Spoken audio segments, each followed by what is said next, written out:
Good morning everybody. हमने हमारे last video में जीएसटी का जो जनरल इंट्रोडक्शन है उसके बारे में चर्चा की थी और उसी क्रम को आगे बढ़ाते हुए आज मैं जीएसटी की कुछ इम्पॉर्टेंट बातें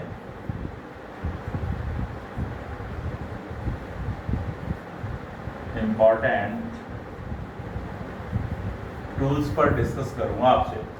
बहुत ध्यान से देखिएगा, इन इम्पॉर्टेंट टूल्स को लेकर के आपके दिमाग में बिल्कुल क्लियर विचार होने चाहिए, क्योंकि अगर आप में ये क्लैरिटी नहीं आती है तो जीएसटी का आगे बढ़ना बड़ा मुश्किल हो जाता है। यह सब्जेक्ट जो है इन पॉइंट्स पर जो है डिपेंड करता है। अगर मैं सबसे पहले बात करूं ड्यूअल टैक्स,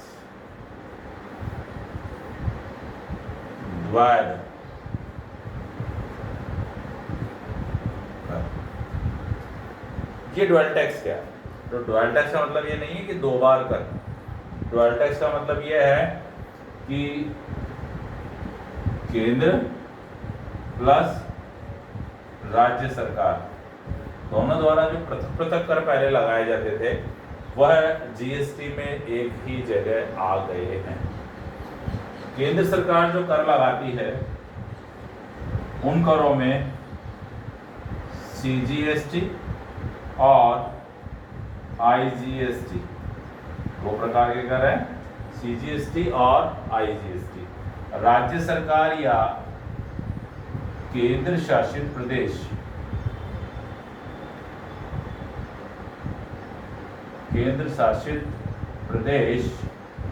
यदि कोई यूनियन टेरिटरी कोई कर लगाते हैं तो उन्हें कहा जाता है SGST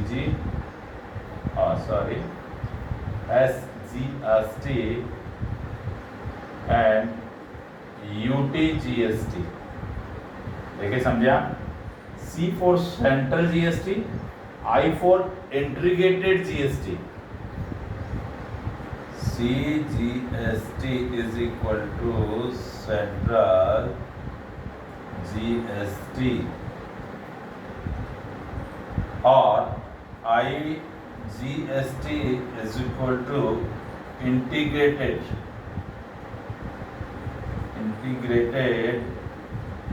GST. Then SGST is equal to state GST and UTGST is equal to Union Territory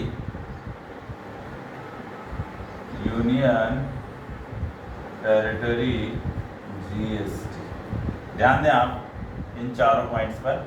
ये जो CSGST, IGST, CGST, SGST और UTGST है, इनकी जो फुल फॉर्म है वह है सेंट्रल यानी गवर्नमेंट जो केंद्र सरकार कर लगाती है, IGST जो इंटीग्रेटेड जीएसटी है, SGST जो स्टेट जीएसटी है और UGST जो union territory.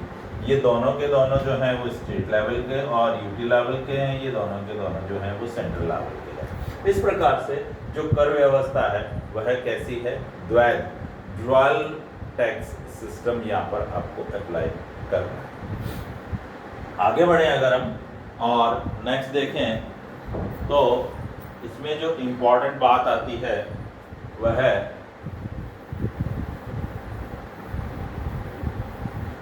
Intra state sales के बारे में आती है। सबसे पहले हम एक बिंदु को क्लियर करते हैं और वह बिंदु है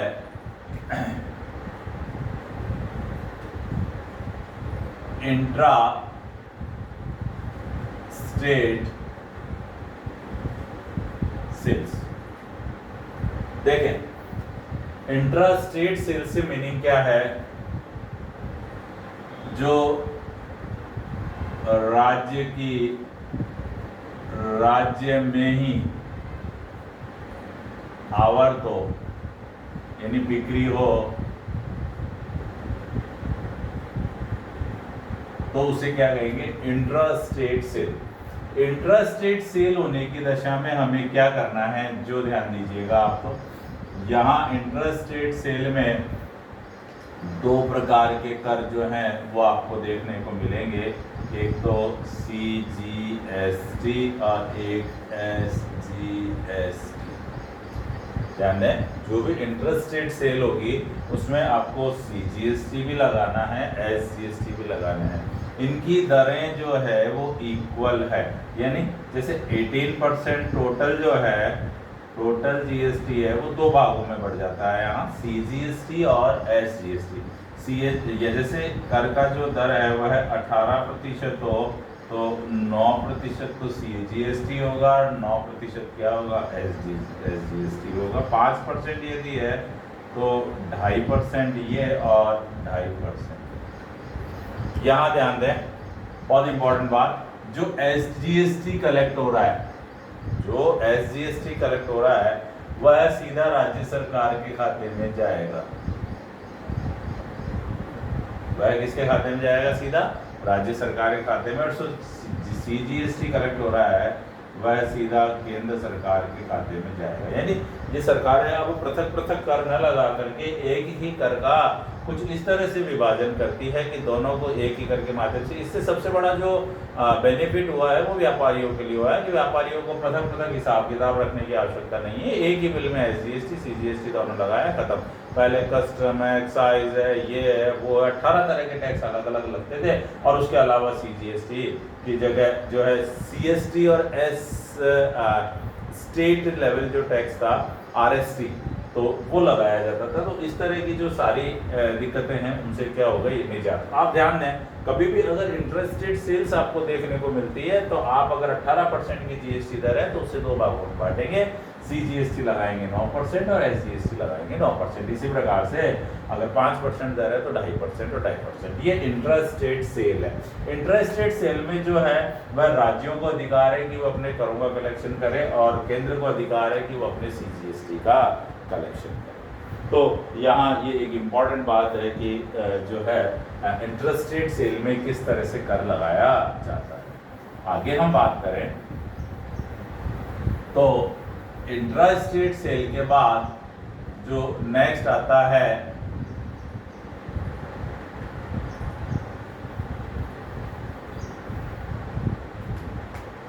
वो आता है इंटरस्टेट सेल।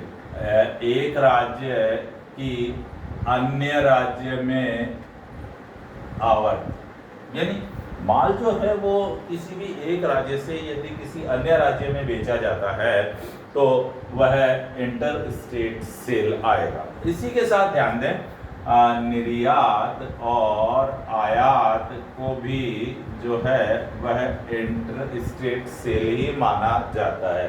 यदि आप कहीं बाहर से अपने राज्य में आयात कर रहे हैं या अपने राज्य से कहीं बाहर निर्यात कर रहे हैं, एक्सपोर्ट इंपोर्ट, तो एक्सपोर्ट इंपोर्ट को भी इंटर स्टेट सेल का ही पार्ट माना जाता है।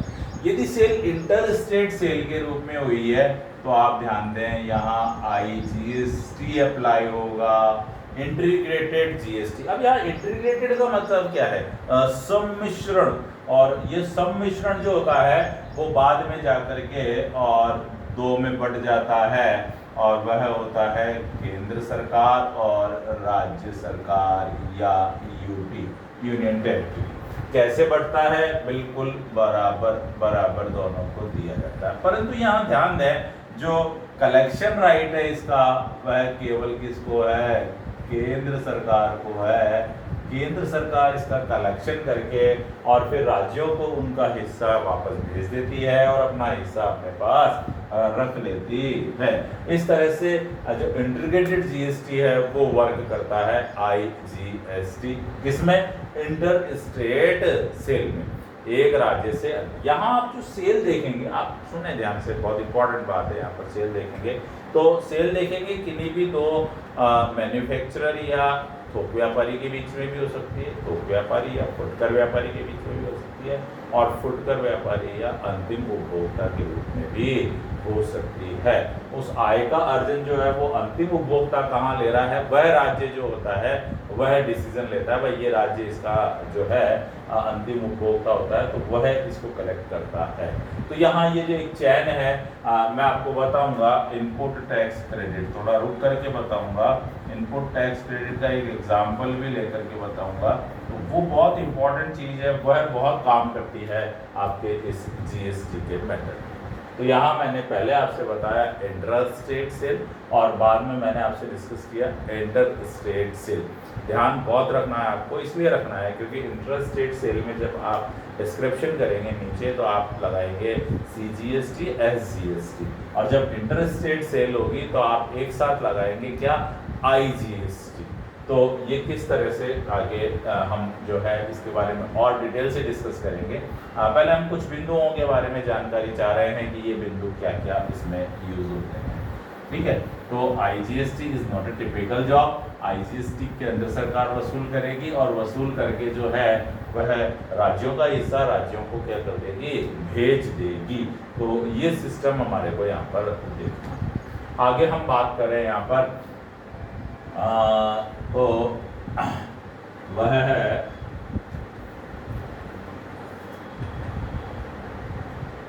कंपोजिशन स्कीम, सम्मिश्रण योजना। जो अगला बिंदु है वह है सम्मिश्रण योजना।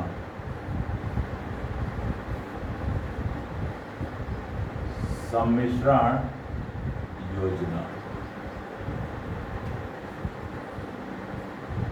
Composition scheme. देखिए कंपोजिशन स्कीम जो होती है वह क्या काम करती है, देखें आप, कंपोजिशन स्कीम जो होती है वह क्या होती है, आप समझे मेरी बात को। यदि कोई व्यापारी छोटा व्यापारी है और वह CGST और SGST अप्लाई नहीं कर सकता है, तो वह चाहे तो जो है एक कंपोजिशन दर से, एक समान दर से कर क्या कर सकता है, भुगतान। इसके लिए क्या होता है, ये क्यों किया जाता है, जरा ध्यान दें आप। क्योंकि SGST और CGST का जो आपको रिटर्न भरना होता है वह 3 मंथली इस तरह से भरना पड़ता है। टर्नओवर पर डिपेंड करता है कि आप मंथली भरेंगे या 3 मंथली भरेंगे। तो ये जो पेचीदगियाँ हैं ये छोटे व्यापारियों के लिए क्या होती है, बहुत भारी हो जाती है। इसलिए छोटे व्यापारियों को क्या किया गया है, इनसे मुक्त रखने की कोशिश करने के लिए क्या किया गया है, सम्मिश्रण योजना। सम्मिश्रण योजना अप्लाई किस पर होगी, तो 1.5 करोड़ टर्नओवर जिसका होगा वहां तक, 1.5 करोड़ के टर्नओवर तक का व्यापारी जो होता है वो सम्मिश्रण योजना को इस्तेमाल कर सकता है। सम्मिश्रण योजना में कुछ स्थितियों में 2.5% और शेष स्थितियों में 0.5% कर जो है वह लगता है, किसका, टर्नओवर का। यहाँ कुछ विशेष बातें जो है सम्मिश्रण योजना कंपोजिशन स्कीम की आपको ध्यान देनी है। वह क्या, सबसे पहले इनपुट टैक्स क्रेडिट का लाभ नहीं मिलेगा। सबसे पहले ध्यान दें आप कि इनपुट टैक्स क्रेडिट का लाभ कतई नहीं मिलेगा। दूसरा, ग्राहक से वसूली योग्य नहीं। ध्यान दें, ग्राहक से वसूली योग्य नहीं का मतलब क्या, आपने बिल देखे होंगे, कुछ बिलों में लिखा हुआ आता है इतने रुपए का माल है, इतना CGST, इतना SGST है, दैट्स ऑल। परंतु कंपोजिशन यदि स्कीम है तो वहां पर ये नीचे लिखा हुआ नहीं आएगा कि इतना कर इसमें जुड़ गया। यानी 5,000 का माल बेचा, 0.5% कर है तो 250 रुपये कर इसमें जुड़ना चाहिए, नहीं जुड़ेगा। वह खुद स्वयं व्यापारी इस 250 रुपये का क्या करेगा, भुगतान करेगा। किसी भी अंतिम ग्राहक से वसूल नहीं कर सकता। दूसरा, इनपुट टैक्स रेट का लाभ से मीनिंग क्या है? यदि कोई व्यापारी ने माल खरीदा है और वह माल अंतरराज्यीय या इंटरस्टेट या इंट्रास्टेट जो है क्रय के माध्यम से किया है, तो निश्चित रूप से वहाँ टैक्स लग करके आया होगा, CGST, SGST, IGST as per the condition. वो जो CGST, SGST, IGST इसने पे किया है, अगर ये कंपोजिशन स्कीम यूज करता है तो वहाँ जो CGST, IGST, SGST है उसकी क्रेडिट का लाभ, यानी वह कर, जैसे अभी इसने 250 रुपये कर का क्या किया, भुगतान किया है, अब वहाँ भी तो जो है कर लग करके आया है, माना वह कर 100 रुपये लग करके आया, तो अगर CGST, SGST वाली स्कीम रखता ये या IGST वाली रखता, तो उस स्थिति में जो है क्या होता कि इसको ये जो कर है वह 250 रुपये तो ये वसूल कर लेता सामने से और 100 रुपये उसको देता, तो बचे हुए 150 रुपये इसको चुकाने पड़ते, बाकी इसको नहीं चुकाने पड़ते, परंतु यहाँ ऐसा ये नहीं कर सकता। दूसरी जो इम्पोर्टेंट बात है सम्मिश्रण योजना की, वह इंट्रा स्टेट सेल्स में ही अप्लाई होता है। यदि आपने इंटर स्टेट सेल कर दी तो वहाँ आप कंपोजिशन स्कीम वाला ऑप्शन चूज नहीं कर सकते हैं। जैसे मैं आपसे बताऊं कंपोजिशन स्कीम वाला जो मामला है वह क्या है। जैसे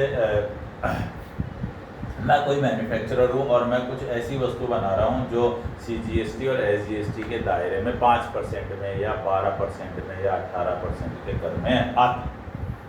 अब जो मैं माल ले रहा हूँ, कच्चा माल ले रहा हूँ, वह कच्चा माल ऐसा है जो 0% पर आता है और मुझे कितना देना पड़ता है? 12% कर देना पड़ता है। अब जरा ध्यान दें, मैं दे तो कितना रहा हूँ 12 और ले कितना रहा हूँ 0, तो मैं कैश टैक्स क्रेडिट कितनी करा रहा हूँ? 0 करा रहा हूँ। ऐसी स्थिति में कुछ व्यापारी जो होते हैं उनका जो है 0.5% टैक्स का मामला देने में वह क्या हो जाते हैं, थोड़े तैयार हो जाते हैं, तो वो 12% देने की बजाय 0.5% ही कर लगेगा। अंतिम उपभोक्ता को भी नहीं देना पड़ेगा, अंतिम उपभोक्ता को ये वस्तु क्या होगी, थोड़ी कम कीमत पर प्राप्त होगी। तो ऐसी स्थितियों को देखते हुए यहाँ मैन्युफैक्चरिंग में 2.5% होता है, तो ऐसी स्थितियों को देखते हुए वह कंपोजिशन स्कीम को क्या कर सकता है? यूज कर सकता है।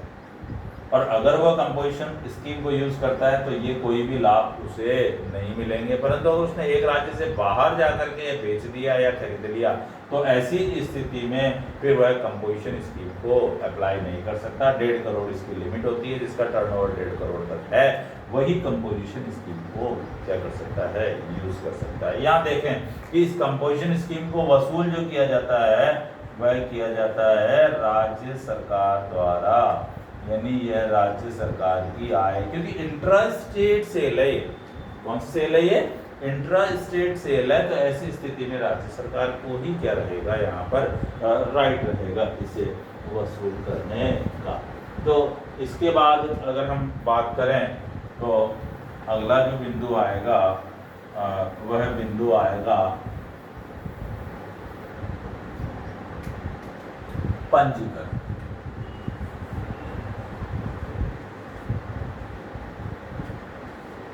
रजिस्ट्रेशन, अब हम ये बात को थोड़ा सा गौर से देखें आप कि रजिस्ट्रेशन कब किसे कराना होता है। तो यहाँ ध्यान दें, यदि किसी का टर्नओवर 20 लाख है, अधिक चला जाए तो उसे रजिस्ट्रेशन कराना। कुछ राज्यों में यह टर्नओवर अगर 10 लाख से अधिक है तो उन्हें क्या कराना पड़ेगा? GST में रजिस्ट्रेशन कराना होगा। देखिए GST में रजिस्ट्रेशन का मतलब ये नहीं होता है कि GST लग गया। GST में रजिस्ट्रेशन का मतलब ये होता है कि वह पंजीकृत व्यापारी है और वह अपने माल को किस किस तरह से क्या कर सकता है? बेच सकता है और वह GST वसूल कर सकता है। किससे? अंतिम उपभोक्ता से। यही पंजीकरण है, चाहे वह कंपोजिशन स्कीम यूज कर रहा हो, चाहे वह SGST, CGST, IGST कोई भी यूज कर रहा हो, पंजीकरण होने पर ही क्या होगा? वह जो है कर वसूल कर सकेगा। और दूसरी बात और है कि तभी उसे टैक्स क्रेडिट का क्या मिलेगा, इनपुट टैक्स रेट का लाभ मिलेगा। तो पंजीकरण की ये सीमाएं आपको क्या करनी है, ध्यान रखनी है। उसके बाद एक इम्पॉर्टेंट जो बात आती है वह क्या आती है, वह आती है जो इनपुट टैक्स क्रेडिट है। पहले हम चलो इनपुट टैक्स क्रेडिट को ही जानेंगे। ठीक है, मैं अपना वीडियो यहीं समाप्त करता हूँ आज। नेक्स्ट वीडियो में मैं आपको इनपुट टैक्स क्रेडिट के बारे में बहुत डिटेल से समझाऊंगा और साथ ही ये भी समझाऊंगा कि किन किन करों से इनपुट टैक्स क्रेडिट की जा सकती है। बहुत इंपॉर्टेंट वीडियो है, डोंट मिस दैट वीडियो। तो so thank you very much.